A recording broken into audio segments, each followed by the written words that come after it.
if, as I'm greasing, you decide who's going to be the head chef now, so that as you're going through, you can divvy up these deeds to everybody, kind of like a pre-planning lab, if you will. So I've got a paper towel here. So somebody can be doing this while someone else can be doing something else on the recipe. So I've got just enough. I'm going to spread it into the pan. You can't really see it, you know, I'm not slavering it on or anything like that.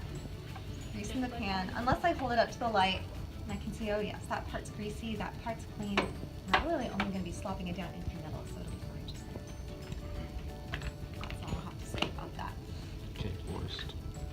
We'll get back with shortening a little bit later. There are different ways to do this. Again, personally, I prefer parchment paper. It's just a nice, easy way to slap it down, picks it right up. Nothing is affected. It looks beautiful at the end of the day. I like when things look pretty. They don't always turn out, but I like it. And then we'll get on to, in a medium bowl, combine the dry ingredients, flour, sugar, baking powder, and salt. So, can I have a volunteer to show us how we're supposed to be measuring out 2 cups of flour? Not you, Trenton? No. Oh goodness, how sad. Jake is over like he's not into it either. How about scanning the room? Elizabeth, do you mind showing how you would measure out at least 1 cup of flour? Mm-hmm. Come on. If you don't mind. Meanwhile, I'll measure out the 1/4 cup of sugar. Just there. Flour should have everything you need. You got this, Lizzie.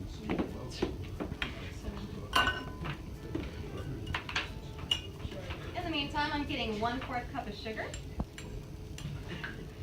I don't need to have the knife or the spoon for this activity. Sugar's a crystal and not something we weigh by weight. So I like Elizabeth how she's heaving it on top of the cup. Got a good mound going there.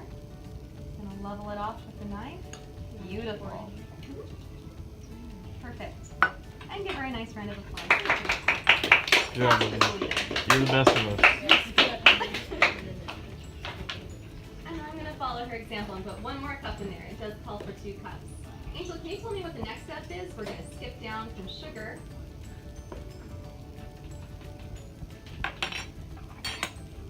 Small mixing bowl? No, I think that I need some other dry ingredients in this bowl before we move on to that. Baking powder and salt. Baking powder sounds lovely. Why would we be using baking powder and not baking soda? Can anyone say? I hear whispers. I'll pick on Daniel because he whispered, but I'll pick on Gary next. What's up? Or Gary. Because the rise is better? That's a good guess, but not necessarily. Gary, why do you think? Why baking powder, not baking soda? Well, probably so it doesn't rise that much, but rises a little bit. Another good guess. It's because we don't have any acid in this recipe. We don't have any buttermilk, no lemon juice. We don't have anything to react with the baking soda. But baking powder has acid in it already, so it will react once it hits the liquid ingredients. It'll react again when it hits the heat. So good guesses, both of you. We'll get there someday. And next, a 1/2 teaspoon, I'm not quite mistaken, of salt. Is that all correct? Fantastic. You guess.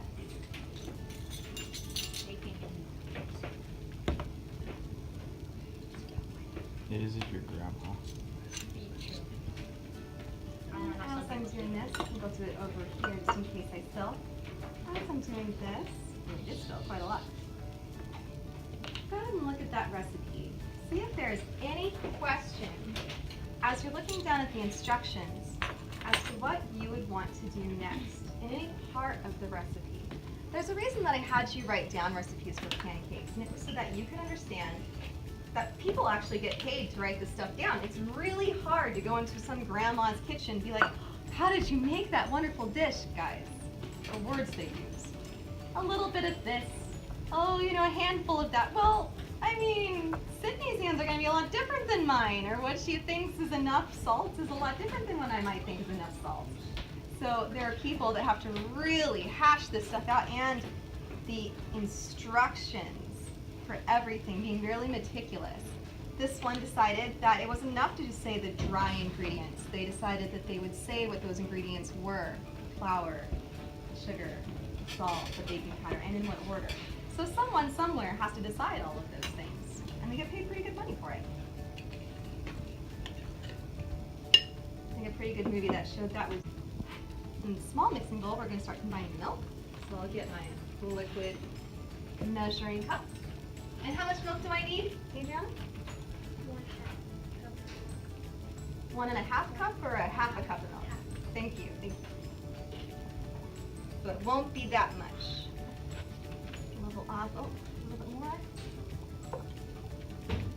Perfect, okay. Now before I put my milk into the bowl, I'm gonna put my egg in, just to make sure that I don't get any shells in there. I always put my milk in, and then I realize milk is white and the eggshells are white, and I can't see what I was doing. Luckily, we had a clean break. No worries, no salmonella present. Milk can go in. All right, not too bad. And next, vanilla. I like vanilla in stuff. It makes things taste very nice. Doesn't taste good on its own. Never. It never tastes good on its own. Not that I've tried that. Leon, how much vanilla does the recipe ask for? Thank you. And so in we go. I'm a lot more confident about my liquid ingredients than my dry ingredients when I'm going to bring over the bowl. I suppose it just comes from habit. Because you want your kitchen to be clean, you don't have to mix so many bowls. I'm going to hit that egg first, make sure it's scrambled up enough. It's going to get scrambled once it's added to the dry ingredients, but I don't really need to get a fork dirty in order to do that. You could. No harm in it. And what is the next instruction, Sean? I don't have one.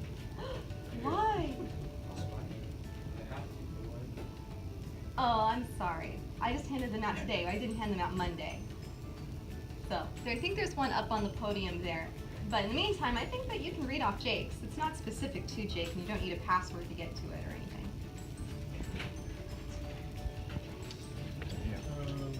1 teaspoon vanilla, Done. Glad we're on track. half cup chocolate chips. Chocolate chip. Anyone want to contend that? Maya. It says add the shortening to the dry ingredients using a pastry blender. Cut the shortening until the size of small peas. Fantastic. Thank you. Now, here's the point. If I am writing a recipe, I do not like to list my ingredients out of order. So if you look at your ingredients, you're going to see half a cup of shortening here right after the dry. So I would have either put that instruction ahead or that ingredient below or ahead of the rest.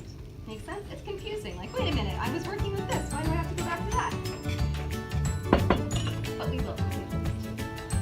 I've taken Ms. Wignall's advice and wrapped my half a cup with saran wrap so that it will come out nice, very salty. It's Well, I mean the taste high is crazy sodium salty. content. I'm just saying it. all right. So we're adding the shortening to our dry ingredients. We're going to use a pastry blender.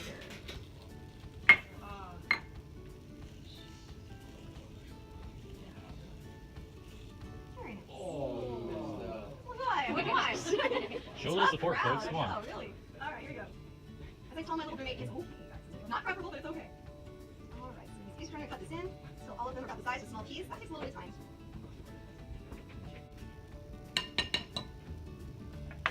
All right, so you can see my crumbles in there. Some of them are a little bit bigger, and that's going to be okay, but you can see that most of them are pretty small pieces. And that'll be quite all right.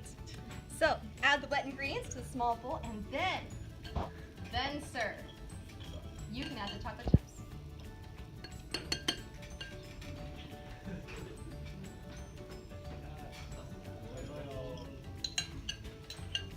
You cannot eat the chocolate chips. You can add the chocolate chips. Do you know how many you need? Half cup. Half cup. Perfect. I'm so glad you came prepared. So this is a 1/3 of a cup. I had half cup here. Oh, there it is. Once upon a time. Go for it. Right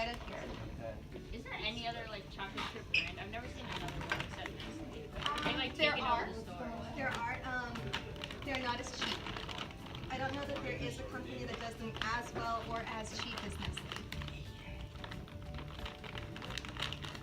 Now it's about this time that if I was doing them at home, sometimes I like to add citrus zest. Really? Zest. It's the skin of an orange or a lemon, and then I'll add something like raisins or another kind of fruit. Plain scones are just super. If you add a little bit more sugar, well, you're gonna have confusion there. Oh, cool. Each to their own. Each to their own, buddy.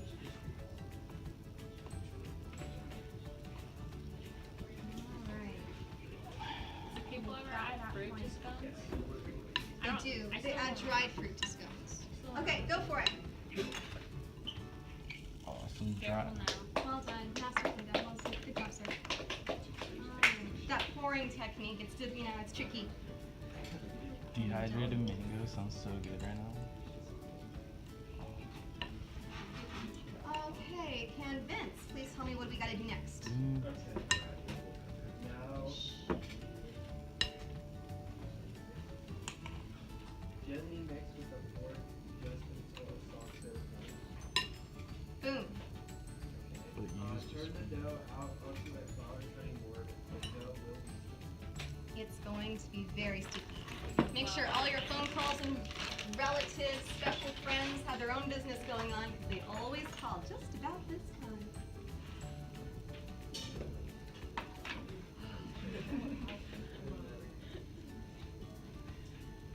Now we're doing it on a cutting board because we're going to be cutting them, so it's specific for a reason. A little bit more. Wait, it's scone like biscuits, so what are those things that kind of look like ice cream cones? Ice cream cone? Cones. Did I say cones? You said cone. Cones. Some English people do call them scones. I English think it people are sounds weird. horrible. They're not. They say scone instead of scone. So they're weird. Some of them do. Do you say pecan or pecan? Or which one would you? I don't really find I have occasion to say either or. What about caramel or caramel? Oh, that's good. I say caramel.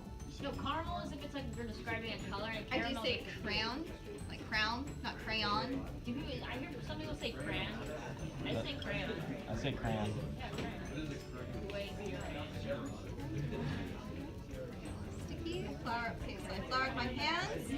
We needed the dough. Everybody shut up. Language.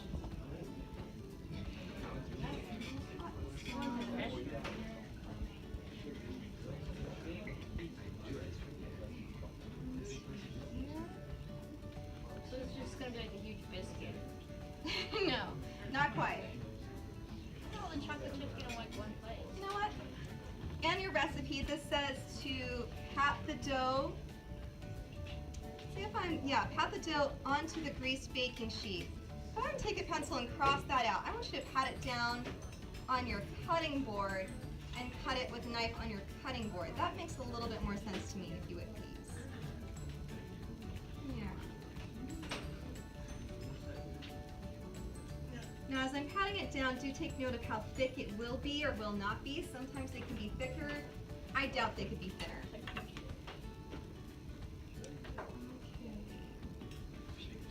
6 wedges. Here we go. You know what? Flour my knife as well. I think I